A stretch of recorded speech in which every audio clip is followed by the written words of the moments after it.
ನವಿಲು ಕೂಡ ಮಳೆಗೆ ಕಾಯದೆ ನಿನ್ನ ಅಂದ ನೋಡಿ ಕುಣಿಯುತ್ತಲ್ಲಿ ಚೆಲುವೆ.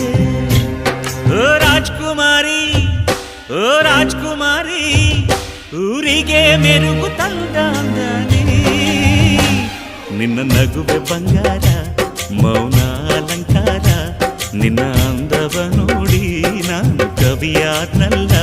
ಅಂದಕ್ಕೆ ಅಂದದಂದ ತಂದಾನ, ಅಂದದ ಬೊಂಬೆಗೆ ಗಂಧದ ಶೃಂಗಾರ, ಚಂದದ ಬೊಂಬೆಗೆ ಹೂವಿನ ವಯ್ಯಾರ.